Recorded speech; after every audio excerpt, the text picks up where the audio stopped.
There are people in this world who will watch you from a distance, invade your personal privacy, and try to get to you by any means necessary. Some are obvious, some hide in the shadows, but they all share that morbid obsession. Once a stalker has you in their crosshairs, beware. They may be watching you right now.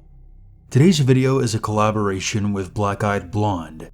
Be sure to check out her channel in the description and at the end of this video. Let's begin.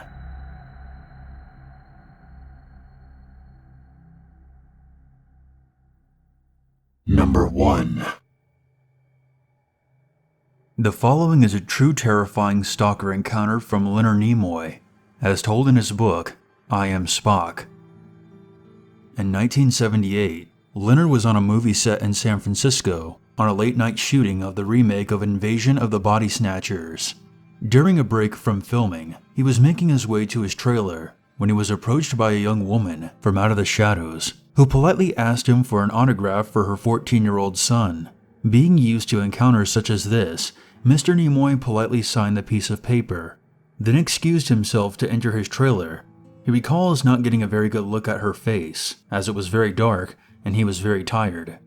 Later that evening, after filming had wrapped up around midnight, he returned to his motel to shower and change clothes, as he was going to meet the rest of the cast for a late dinner. That's when he realized his room had been burglarized. His clothing, luggage, driver's license, and credit cards had all been stolen. And what was even more disturbing, it appeared as though someone had been rolling around in his bed. Shaken, he made to call the police and report the burglary. When the phone began to ring, he picked it up, and a female voice asked, "Mr. Nimoy? I suppose you've noticed some things missing from your room?" Leonard recalled a chill coming over him, and paused for a moment to regain his composure, before responding, "Yes, I have." The woman continued, "Do you remember earlier tonight when we met, I asked you for an autograph for my son? That was me." Suddenly he realized what had transpired. The woman had watched him enter his trailer, and after he left to return to the set, she had likely entered his trailer, found his motel room key, which had the motel's name displayed on it, then stole all of his belongings after spending some time in his bed. Even more disturbing, she had taken the time to return the key to his trailer afterwards. The conversation became even more eerie, as she began to tantalize him over the phone. "I suppose you would like your belongings back?" Mr. Nimoy made his voice firm. "Yes, I do." "Would you like to come and pick them up?"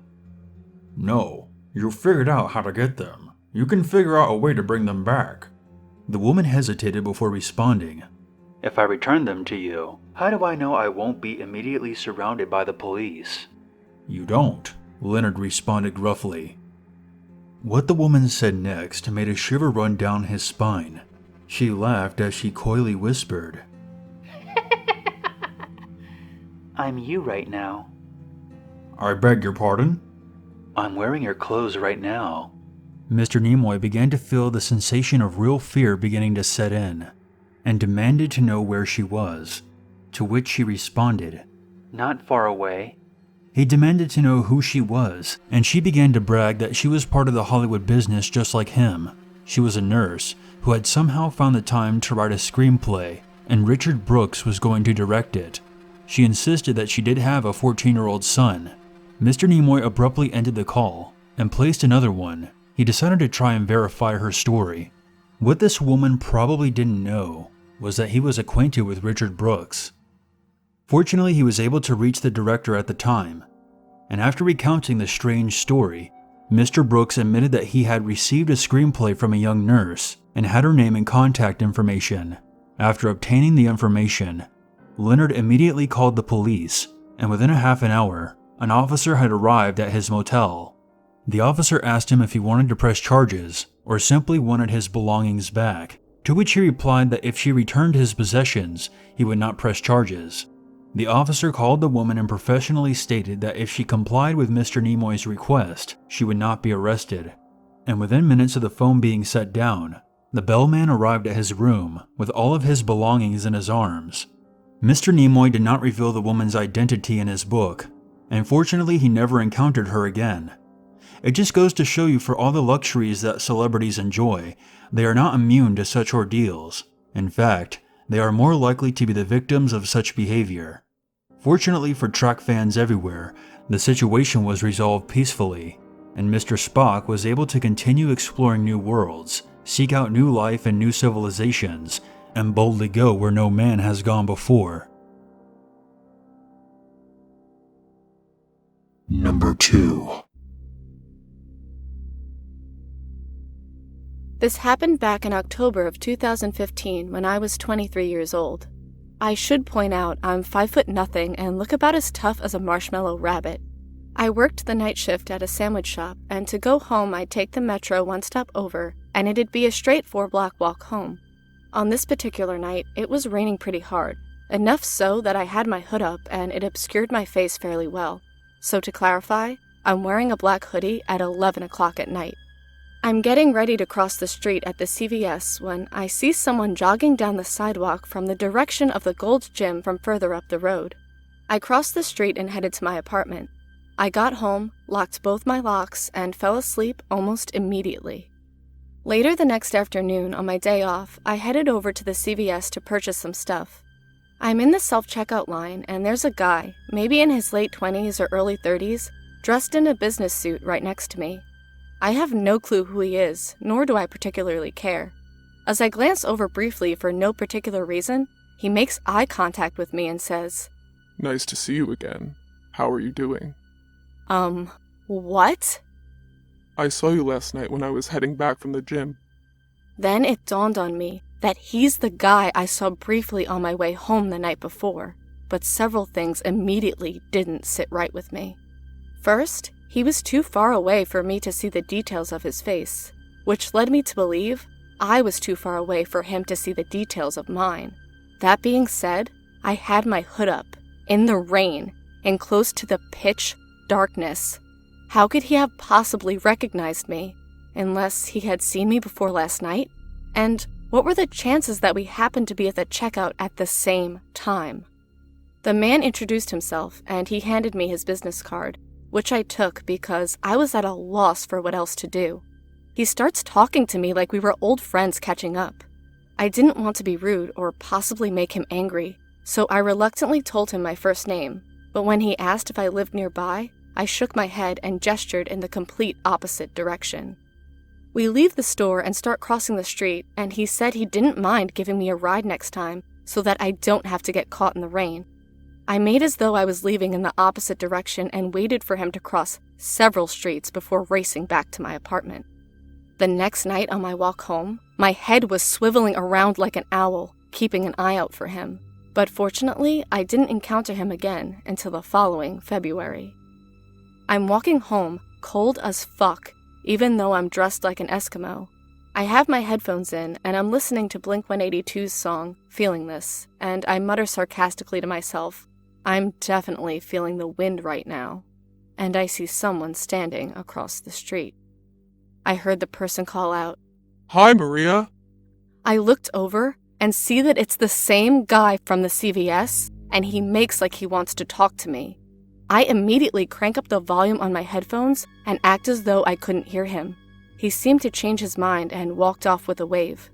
I booked it home and locked my doors, and fortunately have never seen him again. But that may be because I eventually moved to a different part of DC.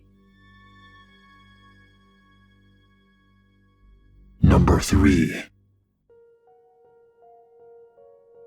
The following story is told from the point of view of a female. Several years ago, I went on a carnival cruise with my best friend. I was 30 at the time, and I had just had my heart broken after my fiancé had canceled our wedding, having admitted he only proposed to me to make some other girl jealous. I had just spent a small fortune on a full back tattoo of angel wings, and I had intended to flaunt them around shamelessly. My friend and I spent most of our time out on the sun deck, catching some rays and working on our tan, more often than not drinking whatever alcoholic beverage was closest at hand.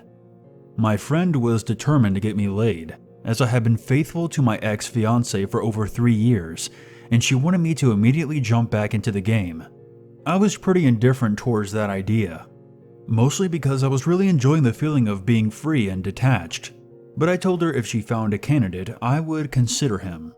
For the first few days, she didn't mention it, But on the fourth day, she pointed out a guy who looked close to 40, with a well-kept beard, and get this, an eye patch. But he had the body of an athlete and reminded me of a young Kurt Russell. At first, I was ready to dismiss him out of hand because of the eye patch alone. Simply, it's not something I look for. But my friend kept insisting he was checking out my back tattoo as he walked back and forth across the deck. We never saw him with any other girls, and my friend kept insinuating he may have been a veteran, freshly back from duty and looking to get laid.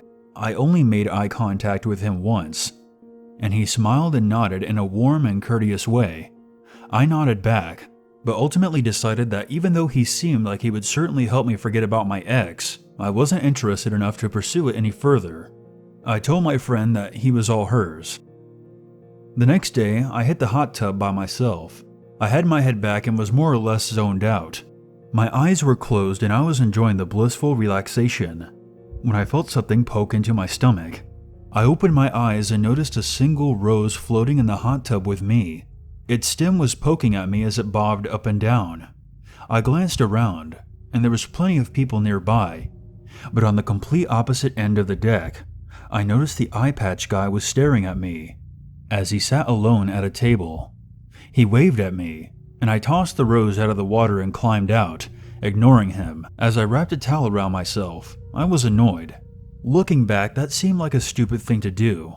The rose had thorns and they could have stuck me. Why not just drop the pellets in the tub, or leave the rose on my towel? Those both seemed like much more romantic gestures, even though they really wouldn't have impressed me much anyway. I figured that my friend must have colluded with him to play a joke on me, and I forgot the whole thing.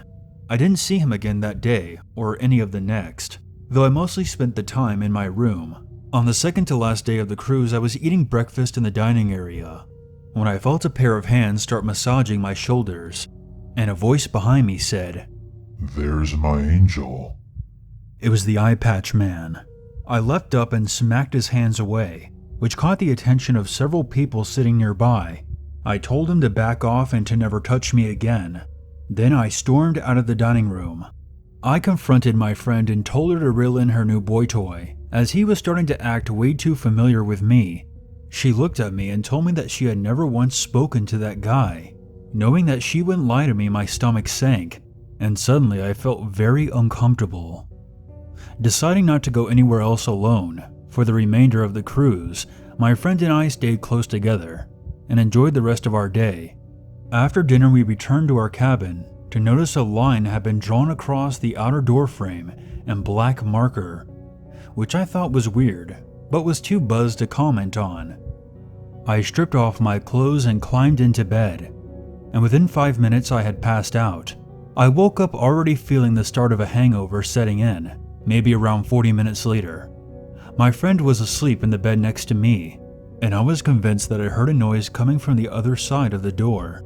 I got up to walk across the room to glance out the peephole, and noticed the eye patch man was right outside our door, and was fiddling with the handle.